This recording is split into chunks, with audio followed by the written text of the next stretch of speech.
Ready? Okay. 1, 2, 3, 4, 5. Hi everybody, my name is Sharice Higginbotham, and I'm a mother of 2 and just want the best for my sons as much as all the other parents out there. We all have busy lives and try to stay involved with our children to the best of our abilities. School is very important for our children's growth academically and for their preparation into the real world so that they can succeed to their full potential. We make sure that they have transportation, food, and supplies for school. In a perfect world, their attendance would be perfect, and on the report cards, their teachers would comment, "They're a pleasure to have in class." We are so proud of their high school graduation. The months go by, and they can't find the simplest job, and you, for the first time, find out that they can't properly fill out an application because their reading and writing skills are below average. For me, I haven't experienced this in high school because I was a pioneer with my class of students in high school to take part in California's high school exit exam. Before the exit exam was implemented, I remember students with perfect attendance would be able to pass their grades because attendance held a huge importance and also percentage. I personally have relatives and friends that did not have to participate in the exit exams to graduate high school, then couldn't fill out an application for work because they couldn't read or write. One success was an uncle of mine whom joined the military in the 1970s, and they forced him to learn how to read and write.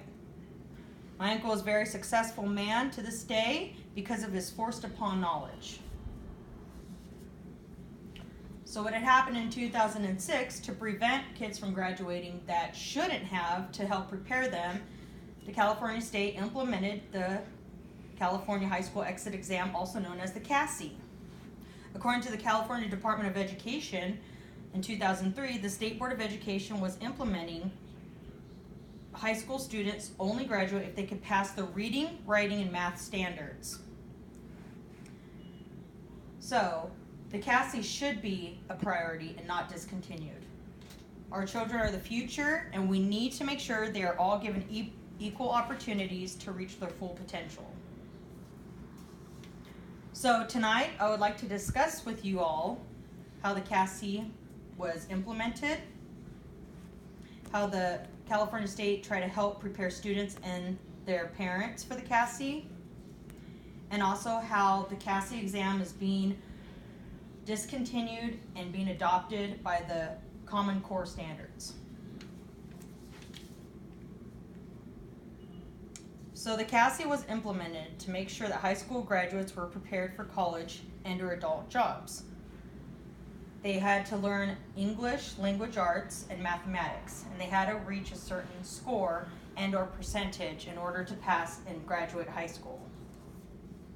In order to prepare these kids for this test, letters were sent out from the school district to each home in various different languages so that their parents can read them, and for kids that were English second language, so that the kids were mentally prepared and the parents could get the kids help or tutoring in preparation for the exam.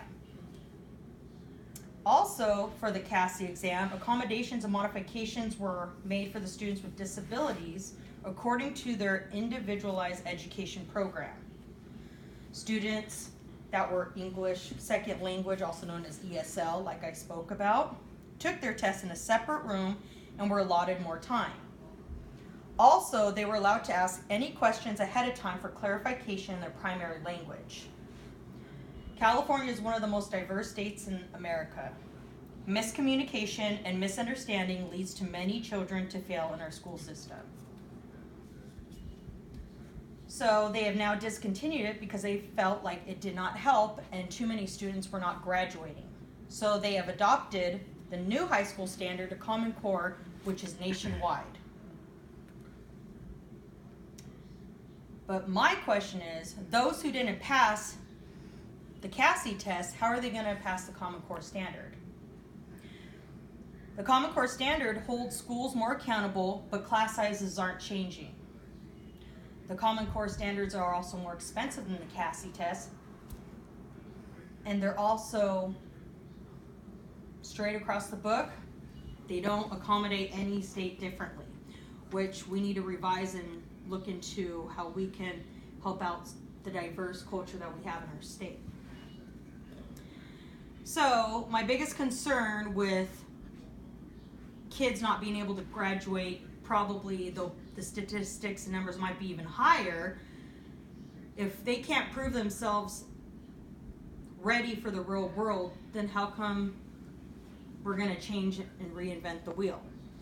So according to John Meyer's LA Times article in 2017, since 2004, 32,000 students who failed the high school exit exams are going to receive their diplomas in the mail. How can we hand out diplomas to kids who can't pass reading, writing, and language arts? I do agree that no child should be left behind, and that is why we need to revise exit exams while still keeping standards for children to graduate. We need to put children first by addressing all the diverse ways to help make learning more understandable and goal-oriented. If we want America to be competitive with other competing countries, then we need to hold a standard and accountability to our students' education. Getting rid of CASI and adopting it for Common Core standards is not the answer. The first argumentative reason was that CASI wasn't reaching a goal statistic number on graduates, but yet the Common Core standard is supposed to hold higher standards along with harder tests, and that doesn't help any of the students who were struggling before. Unfortunately, we are not going to get 100% students to graduate, but we can try to reach as many as possible. California is one of the most diverse states in America, like I said before, so we need to be attentive and address the different ways that we can teach and reevaluate our education system. And that is why I believe that the CASI should be re-implemented. Thank you very much.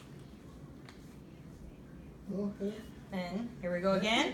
1, 2, 3, 4, 5.